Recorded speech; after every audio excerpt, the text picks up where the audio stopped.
క్యాన్సర్‌కి ముఖ్యంగా 3 రకాల ట్రీట్మెంట్లు ఉంటాయండి. మొదటిది సర్జరీ. సర్జరీ అంటే ఆపరేషన్ చేసి అక్కడున్న క్యాన్సర్‌ని తీసేయడం. చాలా వరకు ఎంత వీలైతే అంత మోస్ట్ క్యాన్సర్స్ సర్జరీ ద్వారా ట్రీట్ చేయడం జరుగుతుంది. రెండోది రేడియేషన్ థెరపీ. రేడియేషన్ థెరపీ అంటే ఎక్స్‌రే కిరణాలు వాడి క్యాన్సర్‌కి ట్రీట్మెంట్ చేస్తారనమాట.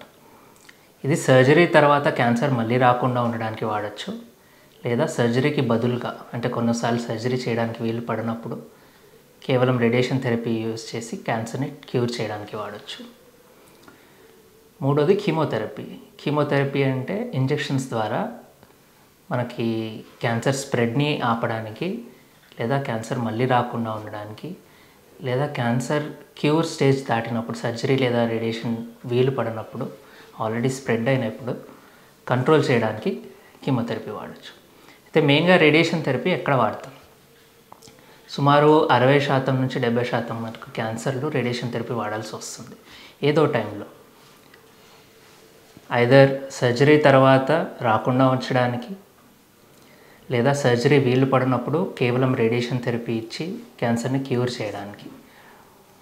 ఫర్ ఎగ్జాంపుల్ బ్రెస్ట్ క్యాన్సర్ తీసుకుందాం, అంటే రొమ్ము క్యాన్సర్. రొమ్ము క్యాన్సర్లో సర్జరీ తర్వాత ముఖ్యంగా రొమ్ము పూర్తిగా తీయనప్పుడు, కేవలం క్యాన్సర్ గడ్డను మాత్రమే తీసినప్పుడు, రొమ్ముని ప్రిజర్వ్ చేయాలనుకున్నప్పుడు రేడియేషన్ థెరపీ బాగా హెల్ప్ అవుతుంది ఆ రొమ్ములో మళ్ళీ క్యాన్సర్ రాకుండా ఉండడానికి.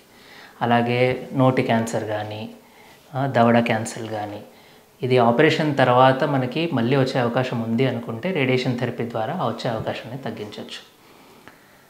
లేదా కొన్నిసార్లు రేడియేషన్ని క్యూర్కి మాత్రం వాడతాం, అంటే రేడియేషన్ మాత్రమే క్యాన్సర్ని క్యూర్ చేయడానికి వాడచ్చు. చాలా కామన్గా వాడే ఎగ్జాంపుల్ ఏంటంటే సర్వైకల్ క్యాన్సర్, అంటే గర్భసంచి ముఖద్వారంలో ఉన్న క్యాన్సర్. చాలా కామన్గా చూస్తాం. ఇన్ఫ్యాక్ట్ ఇండియాలో రూరల్ పాపులేషన్లో మోస్ట్ కామన్గా చాలా ఎక్కువగా చూసే క్యాన్సర్ గర్భసంచి ముఖద్వారంలోని క్యాన్సర్, సర్విక్స్ క్యాన్సర్ అంటారు.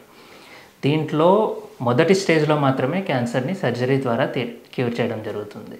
మొదటి స్టేజ్ దాటితే సర్జరీ అనేది ట్రీట్మెంట్ ఉండదు, రేడియేషన్ ద్వారా దీన్ని క్యూర్ చేయాలి. సో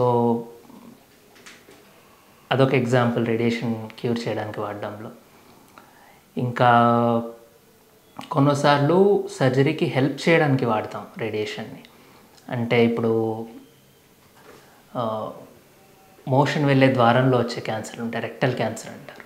సర్జరీకి ముందుగా కూడా రేడియేషన్ని వాడి సర్జరీని బాగా అవుట్కమ్స్ రావడానికి, మంచి అవుట్కమ్స్, మంచి సర్జరీ జరగడానికి, మళ్ళీ క్యాన్సర్ వచ్చే అవకాశం తగ్గడానికి హెల్ప్ అవుతుంది.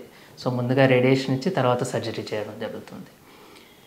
కొన్నిసార్లు రేడియేషన్ సిమ్టమ్స్ తగ్గడానికి వాడతాం. అంటే క్యాన్సర్ వల్ల నొప్పి ఉంది, క్యూర్ చేసే స్టేజ్ దాటింది కానీ అక్కడ నొప్పి ఉంది, లేదా కొన్ని బోన్స్లో స్ప్రెడ్ అయిన క్యాన్సర్ ఫ్రాక్చర్ అయ్యే అవకాశం ఉంది. ఇలాంటి వాటిల్లో రేడియేషన్ వాడి ఆ నొప్పిని తగ్గడం కానీ, ఫ్రాక్చర్ రిస్క్ తగ్గడం కానీ ఇలాంటి సిచ్యువేషన్స్లో వాడతాం.